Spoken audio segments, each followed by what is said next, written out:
यदि आज ये चुनाव कंडक्ट 17 तारीख को कराएं और 5 साल बाद रिजल्ट आए तब इनको कैसा लगेगा? आप बताइए। एक सामान्य परिवार का लड़का 5 साल से रह रहा है, वो कैसे रहता होगा?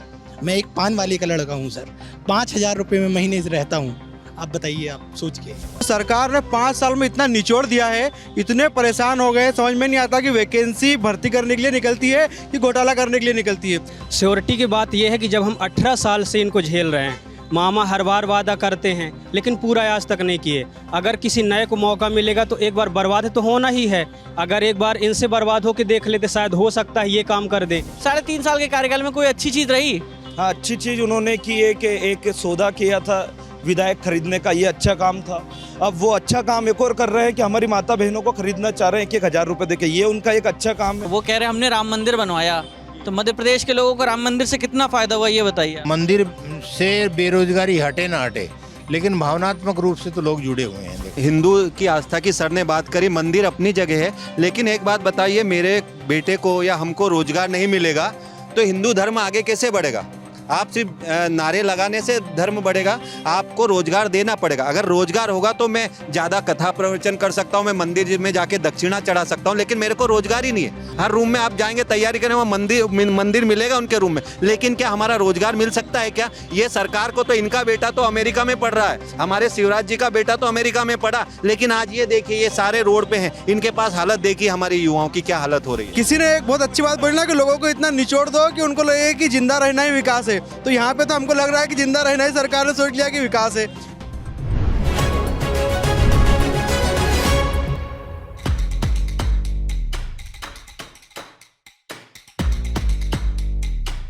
इस समय हम जहाँ पर खड़े हुए हैं ना, जैसे आपने दिल्ली का मुखर्जी नगर वाला एरिया देखा है ना, वैसे ये मध्य प्रदेश का मुखर्जी नगर कहेंगे तो गलत नहीं होगा।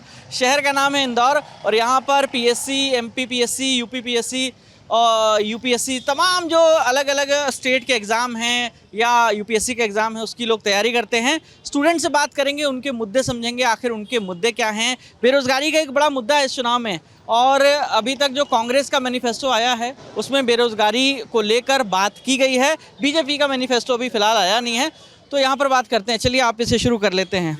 ये बताइए युवाओं के मुद्दे क्या हैं इस चुनाव में? देखिए सर, इस बार युवाओं का सबसे बड़ा मुद्दा है बेरोजगारी, क्योंकि सरकार ने 5 साल में इतना निचोड़ दिया है, इतने परेशान हो गए, समझ में नहीं आता कि वैकेंसी भर्ती करने के लिए निकलती है कि घोटाला करने के लिए निकलती है। हर वैकेंसी में घोटाला। पिछली बार हम लोग 15 एग्जाम दे चुके हैं, अभी एक का भी रिजल्ट नहीं आया। सब परेशान है, घर वाले परेशान है। 5 साल वैकेंसी नहीं आती, 6वें साल वैकेंसी आई, उसमें सब वैकेंसी में घोटाला। तो इस बार तो मुख्य मुद्दा है रोजगार। इस बार चुनाव में मतदान होगा तो रोजगार के नाम होगा, और हमारी पूरी कोशिश है कि पूरा चुनाव मतदान पर केंद्रित रहे, इसके अलावा कोई मुद्दा नहीं है। अच्छा, तो किसके मैनिफेस्टो में युवाओं के मुद्दे हैं? देखिए, इस बार अभी तो सिर्फ कांग्रेस ने अपना मैनिफेस्टो निकाला, उसमें हम लोगों ने जो भर्ती कानून बनाया था उसमें से उन्होंने कुछ चीज़ें उसमें शामिल की है, और बीजेपी ने तो अभी अपना मैनिफेस्टो भी नहीं निकाला है। तो देखिए, जो पार्टी युवाओं का सपोर्ट करेगी, जो युवाओं के मुद्दों को शामिल करेगी, पूरा वोट युवाओं का उसी को जाएगा। अच्छा, अगर बीजेपी का मैनिफेस्टो आता है और युवाओं की बात होती है उसमें, तो सरकार रिपीट समझी जाए? हो सकता है, यदि वो इस तरीके से सारी मांगों को माने तो लोग उनके तरफ। ये स्टूडेंट के ऊपर है, क्योंकि स्टूडेंट 5 साल जो झेल चुका है वो बीजेपी की करनी धरनी है। तो अब स्टूडेंट क्यों चाहेगा 5 साल झेलना? क्योंकि वादे तो पहले भी किए थे। 2018 से 1 लाख भर्ती का वादा हर रैली में मामा कहते हैं, पर अभी तक कहाँ है 1 लाख भर्ती? अभी तक 10,000 भर्ती भी नहीं हुई है पूरी। अच्छा, क्या लगता है आपको, इनकी बातों से सहमत हैं आप? इनकी बातों से मैं नहीं, इवन पूरा मध्य प्रदेश का युवा सहमत है, क्योंकि यही सेम फीलिंग हर मध्य प्रदेश के युवा के हृदय में है। कितने साल से तैयारी कर रहे हैं? मैं 4 साल से। क्या नाम है आपका? मैं सुरेंद्र यादव। सुरेंद्र जी, ये बताइए क्या क्या एग्जाम दे चुके हैं और किसके रिजल्ट आए, किस में घोटाला हो गया? मैंने पटवारी भी दिया, फॉरेस्ट भी दिया, और पटवारी में भी घोटाला हुआ, फॉरेस्ट का भी रिजल्ट रुका हुआ है, ग्रुप 2 सब ग्रुप 4 ये सारे रिजल्ट रुके हुए हैं, 7-8 रिजल्ट रुके हुए हैं। MPPSC 19 पूरा रुका हुआ है, 20 का अभी प्रक्रिया आगे बढ़नी थी, 19 के कारण वो रुकी हुई है। मतलब PSC 2018 के बाद से अभी तक कोई नियुक्ति नहीं दिया है। व्यापम की बात करें तो पिछले 5 सालों में कोई भर्ती नहीं आई थी। चुनावी माहौल में भर्तियाँ आई, लेकिन हर भर्ती में घोटाला। पटवारी की बात करें, MP टेट की बात करें, जेल प्रहरी की बात करें, आप जिस भी भर्ती का नाम लेंगे उसमें आपको घोटाला मिलेगा। और घोटाला नहीं, घोटाला के अंदर घोटाला। व्यापम के अंदर जितने एग्जाम हुए सब में दिव्यांग घोटाला हो, वेरिफिकेशन में घोटाला हो, सब अपने रिश्तेदारों को कहीं ना कहीं से इन्वॉल्व कर रहे हैं। तो घोटाले तो ये बताइए, वहाँ पे छत्तीसगढ़ में भी हो रहे हैं, राजस्थान में भी हो रहे हैं, तो इस बात की श्योरिटी क्या है कि कांग्रेस की सरकार आएगी तो घोटाले नहीं होंगे? श्योरिटी की बात यह है कि जब हम 18 साल से इनको झेल रहे हैं, मामा हर बार वादा करते हैं लेकिन पूरा आज तक नहीं किए। अगर किसी नए को मौका मिलेगा तो एक बार बर्बाद तो होना ही है। अगर एक बार इनसे बर्बाद होकर देख लेते, शायद हो सकता है ये काम कर दें, क्योंकि नया आदमी आता है तो थोड़ा उसकी इच्छा रहती है अपनी इमेज बनाए या काम करे। तो राज्यों के मॉडल तो आप देख ही रहे हैं ना अभी भी। मॉडल तो देख रहे हैं सर, लेकिन व्यक्ति अलग है ना, सबकी क्षमता अलग है, इच्छा शक्ति अलग है। और अभी तो आप बीजेपी अगर करना चाहती तो एक प्रॉमिस तक क्यों नहीं कर रही? युवाओं को तो पूरा दरकिनार कर रखा है इन्होंने। चलिए आप मुझे ये बताइए कि मुझे पता है कि आप गिनाएंगे बीजेपी के वो काम जिसकी वजह से स्टूडेंट को परेशान हुए हैं, लेकिन कोई अच्छा काम पूरे इस 3.5 साल के कार्यकाल, क्योंकि 1.5 साल तो कांग्रेस थी सरकार में, 3.5 साल के कार्यकाल में कोई अच्छी चीज़ रही? हाँ, अच्छी चीज़ उन्होंने की है कि एक सौदा किया था विधायक खरीदने का, ये अच्छा काम था। अब वो अच्छा काम एक और कर रहे हैं कि हमारी माता बहनों को खरीदना चाह रहे हैं 1,000 रुपये देके, ये उनका एक अच्छा काम है। फिर और अच्छे काम में ये है कि जो जिस विधायक के कॉलेज में फर्जीवाड़ा हुआ उसका टिकट काट के ये भी उनने प्रूव कर दिया है कि इसने फर्जीवाड़ा किया है, एक और अच्छा काम। उसके बाद यदि हम और अच्छा काम करें तो मध्य प्रदेश में जो युवा और एग्ज़ाम देने चाहते थे और एग्ज़ाम देने के लिए तैयारी करने आते थे, पहले मध्य प्रदेश में 2 लाख युवा यहाँ MPSI की तैयारी करता था। 2017 में लास्ट वैकेंसी आई, उसके बाद आज तक MPSI की कोई वैकेंसी नहीं आई। आज है यदि हम देखेंगे तो यहाँ अपराध बढ़ता जा रहा है। उसका कारण क्या है कि फोर्स की कमी है। लेकिन फोर्स की कमी है सर, तो आप जो पद खाली है उनको भर्ती कर दो, लेकिन आज तक किसी प्रकार की कोई भर्ती नहीं हुई है। पटवारी की भर्ती हुई है, इसमें क्यों नहीं है अभी उजागर कर रहे हैं? इनके विधायक से लेके इनके मंत्री लोग इसमें इन्वॉल्व है। 15-15 लाख रुपए इन्होंने लिए हैं सर इस बात का। ये बताइए, भांजों के लिए क्या किया मामा ने? लाडली बहना, लाडली लक्ष्मी योजना तो सब हो गई, भांजों के लिए क्या किया? भांजों के लिए CM हाउस में ने लट्टे पढ़वाए 5 साल में। जब जब आंदोलन हुए, किसी भी चाहे शिक्षा कर्मी की बात करें या पटवारी की बात करें, जो भी गया वहाँ लट्टे खा के वापस लौट गया है। भांजों के लिए इतना बड़ा योगदान दिया है मामा ने। और इस बार छात्रों ने पूरा मन बना लिया है कि पूरा 5 साल का हिसाब इस बार कर देगा 17 नवंबर को। अच्छा, चलिए आपके पास आते हैं। ये सब लोग एक ही मूड में हैं या कुछ अलग भी है? यहाँ पे थॉट प्रोसेस कुछ अलग मिलेगा? बिल्कुल सर, यहाँ पर क्या है, जितने भी प्रतियोगी छात्र हैं तो वो सभी लोग 5 साल से परेशान है, इसलिए एक जैसे थॉट आ रहे हैं इनके। बताइए आपके विचार बताइए। सर हम लोग तो यही चाहते हैं कि मध्य प्रदेश ये फ्री की जो रेवड़ियाँ ये बांटना, ये 1,000 रुपये 1500 कोई वादे कर रहे हैं, इनसे कुछ नहीं होगा। एक परमानेंट रोजगार के लिए पार्टियों को ऐसे काम करने चाहिए जिससे यहाँ रोजगार हो, इंडस्ट्री लगे। आप देखो कि मध्य प्रदेश में सर कोई इंडस्ट्री नहीं अच्छी। अभी सुपर कॉरिडोर बना था, वो भी फेल हो गया। IT पार्क है, जैसे और राज्यों में बहुत अच्छी इंडस्ट्री बन रही है, लेकिन मध्य प्रदेश में इंडस्ट्री भी होना चाहिए। अच्छा भाई साहब, आप आइए ज़रा आगे। ये बताइए कि अलग अलग नेता आ रहे हैं जगह जगह से और वो कह रहे हैं हमने राम मंदिर बनवाया, तो मध्य प्रदेश के लोगों को राम मंदिर से कितना फ़ायदा हुआ, ये बताइए आप। देखिए, राम मंदिर से तो भावनात्मक रूप से तो फायदा है ही भाई। जो लोग की आस्था मंदिर में है तो बट नेचुरल है कि वही उनको तो ये मध्य प्रदेश के चुनाव में ये मुद्दा सही है? अब सही गलत का निर्णय तो देखो जी व्यक्ति विशेष पे पड़ता है। आप चलिए, आप छोड़िए, सबकी छोड़िए, इन बच्चों की छोड़िए, आप बताइए। राम मंदिर बना, 370 हटा और ये सब चीज़ें जो है इस चुनाव में कारगर है? चुनाव में देखो इसका 50-50% है हिसाब किताब। मतलब मेजोरिटी जो है वो लोगों के आस्था में है, ये तो मानना पड़ेगा। तो जब आदमी वोट देने जाएगा तो वो ये सोचेगा कि मंदिर बनवाए इस सरकार। हाँ, सोचेगा। देखो, क्योंकि हिंदुस्तान हिंदू बाहुल्य क्षेत्र है तो वही उनकी भावनाएं जुड़ी हुई हैं। तो मंदिर के इसमें सब चीज़ों में बेरोजगारी वाला मुद्दा, मंदिर से बेरोजगारी हटे ना हटे, लेकिन भावनात्मक रूप से तो लोग जुड़े हुए हैं। देखो, ये तो मानना पड़ेगा। अच्छा, हाँ, मतलब तो पॉलिटिकल पार्टी ऐसा ही करते रहें कि बेरोजगारी और बाकी जो युवाओं के मुद्दे हैं वो ना रहे? हम ये नहीं चाहेंगे। हम तो ये चाहेंगे कि भाई जो भी सरकार आए वो बेरोजगारी हटाए। बेरोजगारी नहीं बोल रहे हैं सर आप? नहीं, मैं खुल के बोल रहा हूँ सर। बेरोजगारी तो एक ऐसी चीज़ है, देखो जीने के लिए सबसे पहला भोजन है। अगर आदमी के पास भोजन ही नहीं होगा और भोजन कमाने के लिए कोई ना कोई रोजगार चाहिए। अब रोजगार तो बेसिक चीज़ है, बेसिक नीड है इंसान की। अच्छा, आओ भाई साहब, आप भी आओ। भाई साहब ने जो बातें कही सुनी आपने? अच्छा, फिर से सुनो। राम मंदिर जो है भावनात्मक रूप से लोगों से जुड़ा हुआ मुद्दा है, तो इस चुनाव में वो मुद्दा है, बेरोजगारी मुद्दा है, क्या मुद्दा है एक युवा के लिए? युवाओं के लिए रोजगार ही सबसे बड़ा मुद्दा है।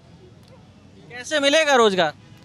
रोजगार अगर हम बेसिकली गवर्नमेंट जॉब्स की जगह अगर मैन्युफैक्चरिंग सेक्टर और प्राइवेट सेक्टर को अगर इनिशिएट करेंगे तो रोजगार ज़रूर बढ़ेगा। प्रोडक्शन पर हम ध्यान देंगे प्राइवेट सेक्टर में, और गवर्नमेंट जॉब को सिर्फ एक पैसे कमाने के जरिए की जगह सिर्फ एक उसको सेवा के रूप में लोक प्रशासन। ये करेगा कौन? कौन सी सरकार करेगी? दोनों को तो देख लिया आपने इस प्रदेश में। मध्य प्रदेश में हम दोनों को देख चुके हैं, पर और इस बार तो सौभाग्यशाली हैं, 1.5 साल एक सरकार को देखा, 3.5 साल एक सरकार को देखा। पर लफड़ा हुआ कि हमारे पास थर्ड ऑप्शन भी नहीं है। लफड़ा हुआ है ना, हम नोटा प्रेस करेंगे, नोटा की सरकार बनेगी नहीं, और थर्ड ऑप्शन हमारे पास है नहीं। इन्हीं में से चुनना है मतलब? अब चुनना इन्हीं में से। भाई साहब की बात तो से और कोई इत्तेफाक रखता है तो आइए यहाँ वोट काउंट कर लेते हैं हम। है भैया कोई राम मंदिर के मुद्दे से जो एग्री करता हो इस चुनाव में? तो आप बताओ। तो वो जो बातें कह रहे हैं तो कि उनके लिए क्या बेरोजगारी, महंगाई, ये सब मुद्दे नहीं है? और जो स्टेट के मुद्दे हैं, मध्य प्रदेश के मुद्दे हैं, वो मुद्दे नहीं हैं? देखिए, स्टेट के जो मुद्दे हैं, भूखे पेट भजन ना होए। अगर मेरे को देखिए, हम हिंदू की आस्था की सर ने बात करी, मंदिर अपनी जगह है, लेकिन एक बात बताइए, मेरे बेटे को या हमको रोजगार नहीं मिलेगा तो हिंदू धर्म आगे कैसे बढ़ेगा? आप सिर्फ नारे लगाने से धर्म बढ़ेगा? आपको रोजगार देना पड़ेगा। अगर रोजगार होगा तो मैं ज़्यादा कथा प्रवचन कर सकता हूँ, मैं मंदिर में जाके दक्षिणा चढ़ा सकता हूँ, लेकिन मेरे को रोजगार ही नहीं है। 18 वर्ष से इस सरकार ने सिर्फ झूठ के जुमले दिए हैं। और मैं मध्य प्रदेश के जो सीएम हैं हमारे शिवराज, उसने सदी के सबसे बड़े झूठे सीएम निकले हैं, जिसने घोषित किया है। क्यों? क्योंकि देखिए, 1-1 लाख की बात की, हर 2018 से रोज आपके ट्वीट खंगाल लीजिए, 1 लाख रोजगार दूंगा, लेकिन वो रोजगार है का?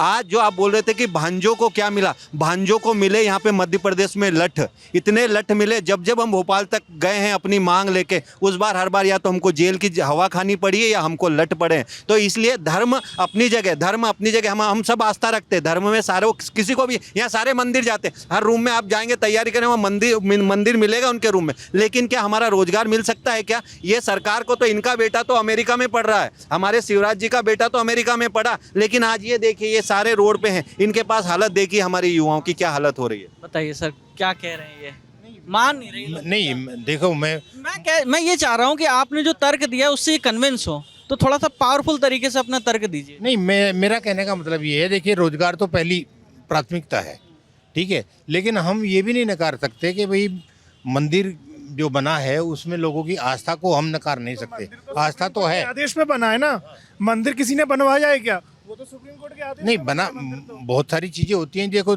जिसमें हमारी गवर्नमेंट के साथ साथ मतलब क्या इसको क्या ये संयोग कहा जाए कि जब भाजपा की सरकार थी उस समय डिसीजन आया इसलिए मंदिर बन गया, या इस समय कांग्रेस की सरकार होती? ये तो कह सकते हैं सर, संयोग तो कह सकते हैं। नहीं, पर धर्म के मेरे को मंगल ग्रह पे पॉसिबल था जाना, हमारे साइंटिस्ट ने तो हमें रोजगार, देखिए आज इतना टैलेंटेड है, विदेश क्यों जा रहा है? अगर ये रोजगार की भी बात करते हैं, कुछ चैनल्स ने तो ये तक चलाया है, प्रोपोगंडा फैलाया कि जो हमारा जो पढ़ा हुआ प्रदेश का युवा है वो इस लायक नहीं कि उसको नौकरी दी जाए।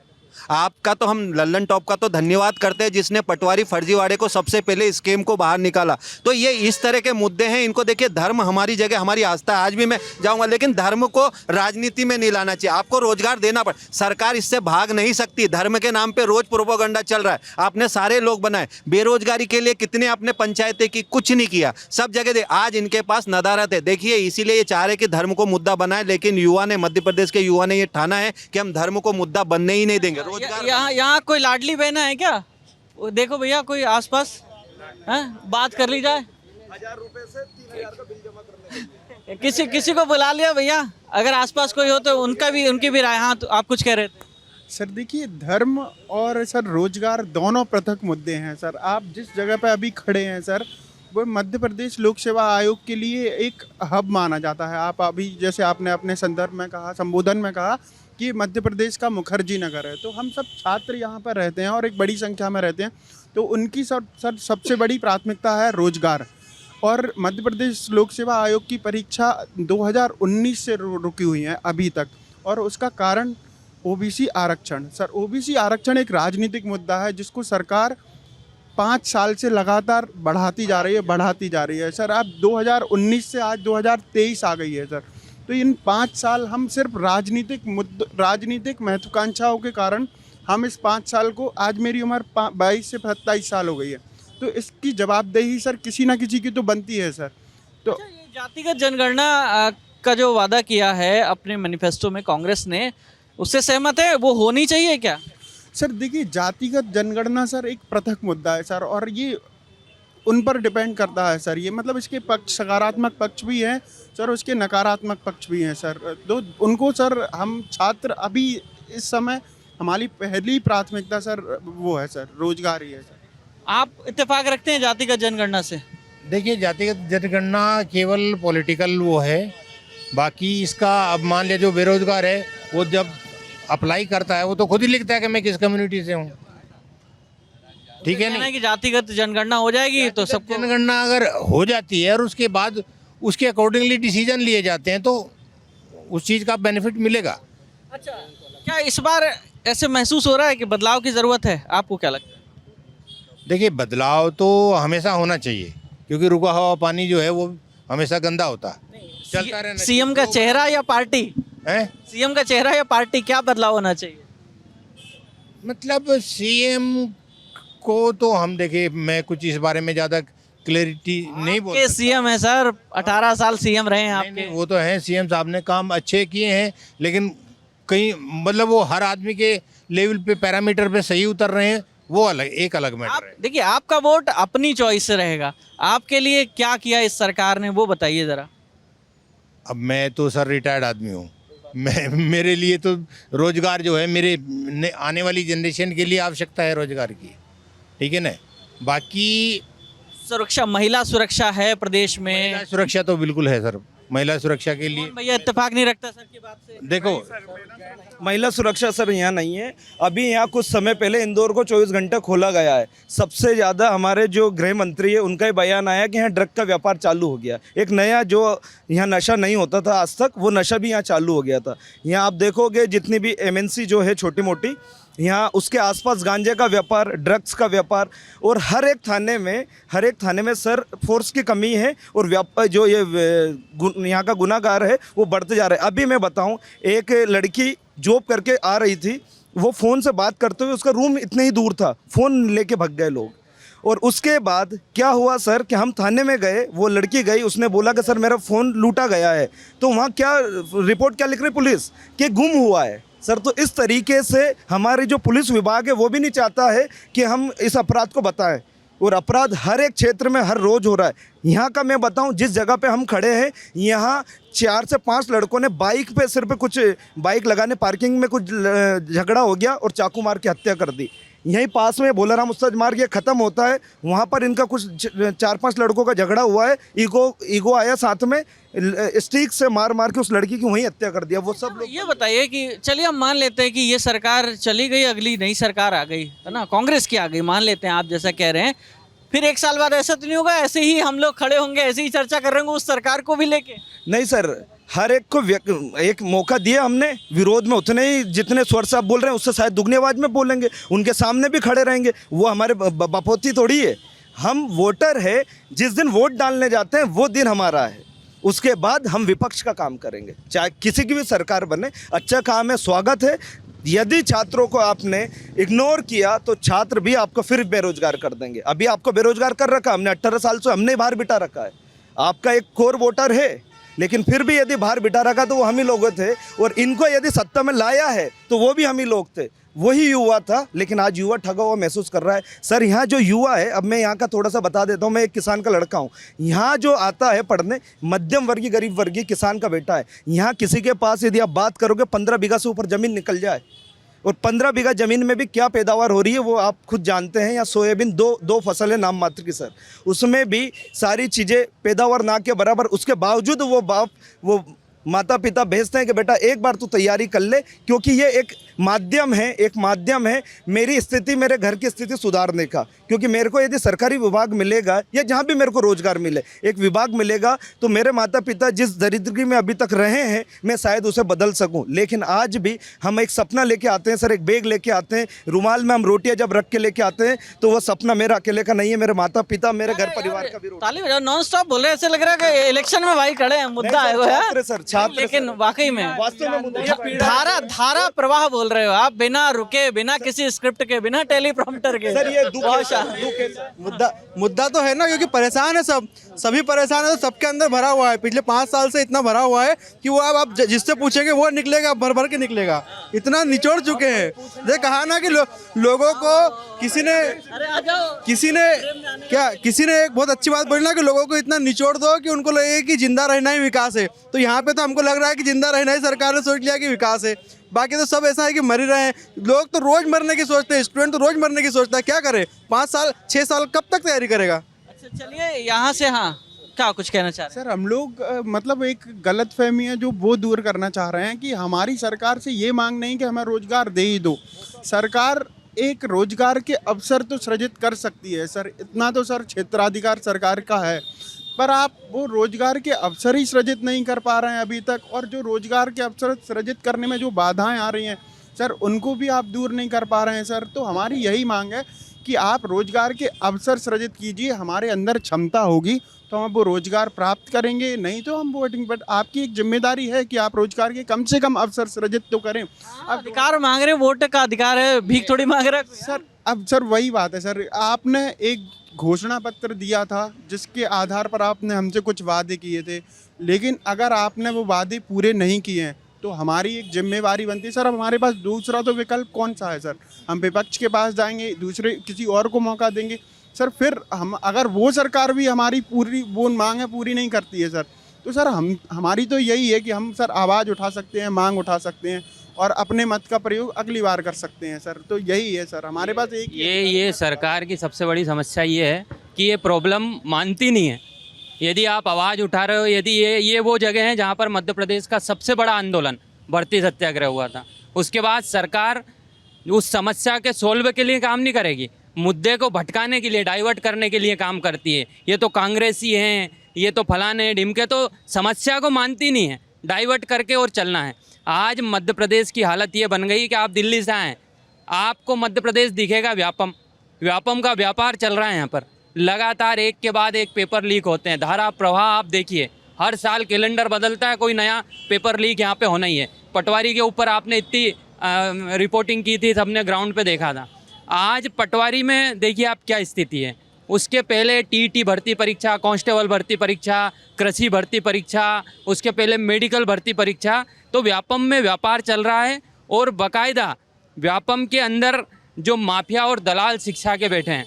वैसे तो हमारे मुख्यमंत्री जी सभाओं में जाते हैं तो बोलते हैं कि जो माफिया है वो मध्य प्रदेश छोड़ दो, नहीं तो ज़मीन में गाड़ दूंगा, लेकिन उनके वल्लभ भवन के साइड में माफिया बैठते हैं, बाकायदा वो डील करते हैं, 10 लाख 15 लाख में पेपर बिकते हैं, लेकिन आज तक कुछ नहीं कर पाए। अच्छा, ये एक बात बताइए, ऐसी क्या बात है कि यहाँ पे तैयारी करने वाला हर बच्चा जो भी तैयारी कर रहा है वो सरकार के काम से नाखुश है? वही हर बच्चा कांग्रेसी तो नहीं होगा, लेकिन नाराज है हर बच्चा, क्यों? क्योंकि पिछले 5 साल से बच्चा यहाँ रह रहा है, एक भी भर्ती नहीं हुई है। जो पीएससी का 2019 से इंटरव्यू देके बैठा है, उसका आज तक 23 में ज्वाइनिंग नहीं हुई है। आप पीएससी एमपीपीएससी का सर 2019 का इंटरव्यू मैंने भी दिया था।